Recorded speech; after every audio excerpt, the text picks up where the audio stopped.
I don't know why I'm finding it so hard to talk. This is silly. So, right, okay. So, I think the last time that I was chatting, the last Cash and Collected like chat, and I was saying, you know, I called it like epic fail because at the point it just felt like things were going so badly, or maybe a bit overwhelmed by different things and really stressed out and trying to like pick myself up and just trot on really.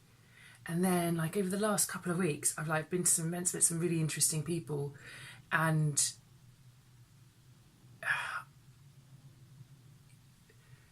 it's amazing how little it takes to like kind of reinvigorate you. But at the same thing, it's a massive thing because obviously you're always trying to offset like the pitfalls or the obstacles that come your way. And so I was at this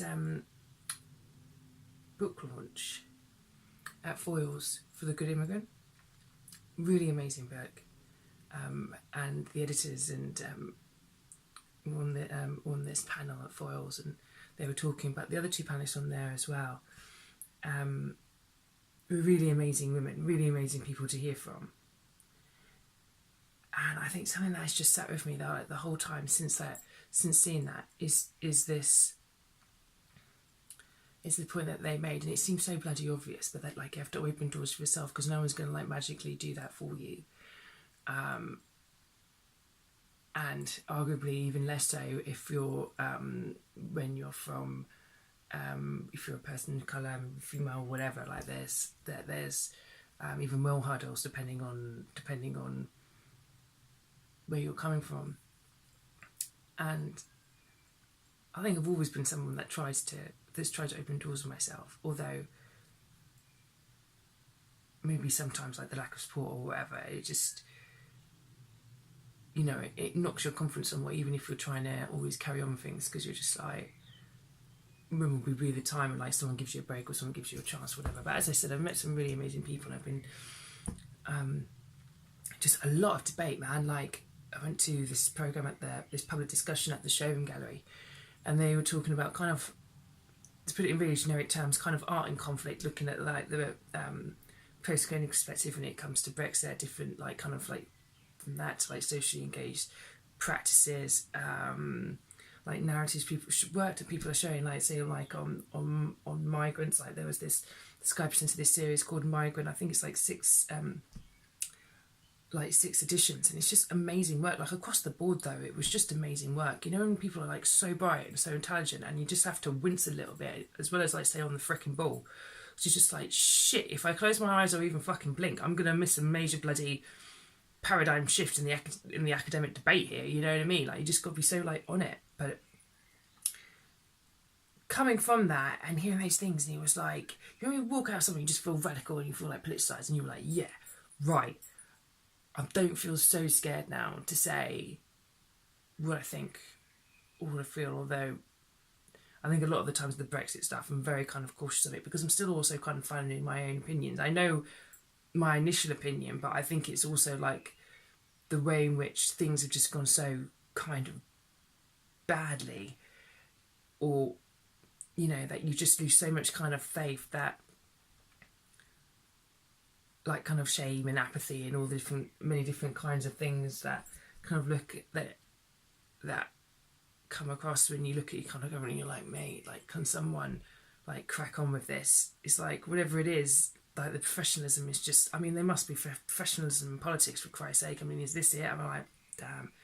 Anyway, so those were amazing debates, but then so like I've been meeting new people and talking about stuff, and each time a little bit more, I get a little bit braver or whatever. And then today, looks like I'm gonna have like a solo show of my work in August at a gallery in Deptford. And the thing is, when I read about this woman and what she was doing with this gallery space, it's also like, you know, like you can have coffee in a bar and stuff like that, but like it was the community that how she built up this project, how her and her partner, had built up this project, how they've been working within their community, how they were raising the profile of like local artists and stuff, as well as some small percentage outside of it, and the way in which, like, you know, when you speak to two people and it's like they're really like into their creative practice, like it is their practice, you know. I don't think they dissociate the title with themselves, but I think they're gallerists and that kind of pure kind of fascinated and totally intrigued by the practice of and love of art, really. Whether, you know, curating it, engaging with artists, engaging the themes, the concepts, the debates, the dialogue, the everything, just like people that are just naturally, it's like it's one of their callings, actually, because everything else they're doing, they're just, you know, like real kind of visionary in terms of like what it is. And, you know, as I said to them, like one day you know, it's a long like term thing that I'd love to have my own like kind of space like that, like a kind of cross-purpose kind of dual space where you can do all those different things and give profile to different, and just like beautifully made things, do you know what I mean? Like beautifully made, gorgeous things. I know I sound like Ab Fab now, Adina from Ab Fab, but, you know, Adina was right when it comes to gorgeous things, you know, beautiful quality and craftsmanship, and the beauty of things a lot of the time are expensive, but, you know, I'm not saying in this context, but it's just, you know, practice done well and trying to be executed, that it's commercially viable. And I can't imagine how hard that is, but it's something that I'm trying to get my head around. Well, whether it's artistic practice or whether it's that of an organisation, I think that's always like, that's always a site of conflict, isn't it? Conflict and ethics, and trying to get different organisations and facilitators and funders and everything else on board, you know. And I've dabbled in those waters a little bit, but I can only imagine like how difficult that is. But then like sitting down, you're just like, yeah, this is going to happen, it's really good. And to be able to profile the work you've been doing for the last like 2 years, and I was just like, shit, it's turned around so much, just over a couple of weeks. And just like you meet people and they just really inspire you. Like my mate's friend Emily really inspired me. She's like one of the editors from like The Good Immigrant. These two the founder and directors of Deptford Does Art really inspired me to stay, having the meeting with them, even talking to these like group of students on the street, man. They started interviewing me about race relations. I was like, dude, I just want a pint, I've had a good meeting, you know, it's lunchtime. And it's just like, oh God, you know, to have the historicism of even the concept of race relations and the wedding and everything else. And I don't know, man, and yeah, just meeting a lot of cool people, like Selena, one of the panelists at Foyles. She was really amazing, beautiful woman as well, actually. And the woman Coco as well, she had me cracking up. Again, another panellist from The Good Immigrant at Foyles. And at the showroom gallery, like the director there, Jesus Christ, like Michaela from the Royal College, who set up like the organisation, you know, like Culture and Conflict, I think it is. And it's just like so many, just this other guy I was talking to, like Piers Marston's curator and stuff. I just spoke to so many, like I spoke to a couple of like people studying at Central St Martin's, just various people all over the border. You know, you just meet like so many cool people, and you just like just have a laugh as well. That they can have a laugh, you know, that you're just having a laugh with them. You're having a couple of glasses of wine, chatting about all kinds of shit, but there's humour and there's fun and there's laughter in it, and you're just like, do you know what I mean? Like, the academics and the conversation don't completely dry out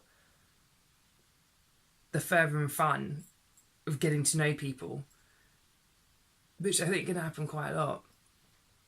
And then just like family, man, like so many, like family wise as well, like so many wicked things, like positive loving things are like happening with family. So that's, you know, that's always great news. I just, yeah, oh my God, though, when I think of the work, there's a lot of work to do. But to be done well, you know, you know, really well. Where you want to look back and be like, you know, almost wish you could be like kind of Dave Chappelle, do you know what I mean? You could like exhibit lots of like, kind of like, the kind of like grassroots, community based kind of like practice support kind of like places, do you know what I mean, where you can like show up and like boom, you know, and give some kind of, not that I'm prolific in that way, I'm not in any way, shape or form, but just the community of it, do you know what I mean? I just, no, it's been a really, really good day. Then I'm going to spend a tenner out of the market and got a shitload of veg with like half the plastic, which is doing my nut in. All my bin is just fucking packaging, and I'm like, what the F? Seriously? The single-use plastics, okay, I'm digressing like massively.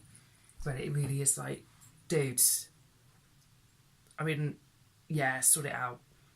I mean, I love Sainsbury's because they support a lot of the arts, but across the board, guys, like, seriously, it's just insane the amount of plastics in my bin just from food shopping. It's just ridiculous. Not necessary at all. I'm just going to start cutting it out and going back to the butcher and the fishmonger and stuff. Just like less plastics. Food's, you know, a lot of the time, to be honest, probably, maybe arguably, well, I didn't invent Sainsbury's, but, you know, a lot of places like better quality and it's nice stuff and cheaper, definitely when it comes to the veg. I sort of like a fucking red cabbage the other side of my bloody head. It's like, damn, mate, damn. Anyway, thought I'd share that. I need to get something to eat. It's like past 3 and I haven't eaten, but I'm celebrating with Morley's. Yes, it's not a stereotype. It's chicken shop tonight. Yeah, 3-piece chicken and chips. Wangs.